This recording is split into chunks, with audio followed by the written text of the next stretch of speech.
Since 1960, in Suresnes, near Paris, the Mont Valérien fortress harbors a memorial dedicated to the French resistance in the Second World War.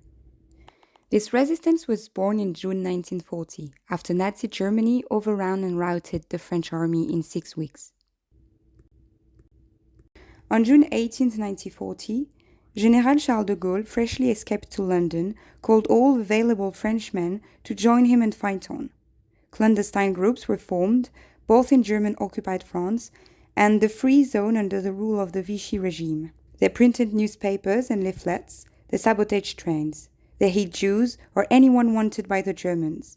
They gathered valuable intelligence about the whereabouts of German troops.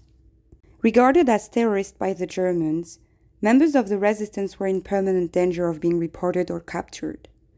Those who got arrested in Paris and its surroundings were taken to the Mont Valérien. Away from scrutiny, they were shot by the Germans.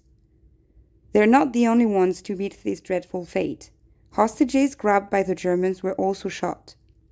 Between 1940 and 1944, 1,000 people were executed in the Mont Valérien.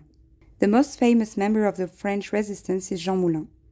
General de Gaulle had asked him to unify all clandestine movements. Before he got arrested and subsequently tortured by the Germans, Jean Moulin established the National Council of Resistance, whose missions included defining the shape of post-war France. As early as 1943, General de Gaulle, Jean Moulin, and other members of the resistance like Pierre Brossolette strived to unify the many movements despite their various political beliefs. On February 1, 1944, the domestic French forces were created. Under the unified command, organizations like the Gaullist Secret Army and the Communist Mavericks were regrouped. On June 3, 1944, the French interim government was established. After the Normandy landings, it reinstated the authority of the French Republic in all liberated regions and stayed in office until 1946.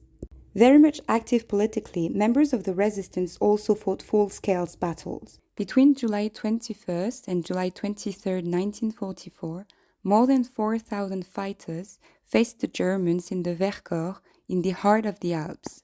On August 19th, in Paris itself, 2,000 policemen started the uprising of the capital's French domestic forces. Fighting in the street lasted 6 days, until the 2nd Armored Division under General Leclerc arrived. Members of the resistance like Pierre Brossolette, Gabriel Péry, and Paul Vaillant-Couturier have their name today in many French cities. Jean Moulin, who died under German torture, had his ashes transferred to the Panthéon, a monument in Paris dedicated to French heroes.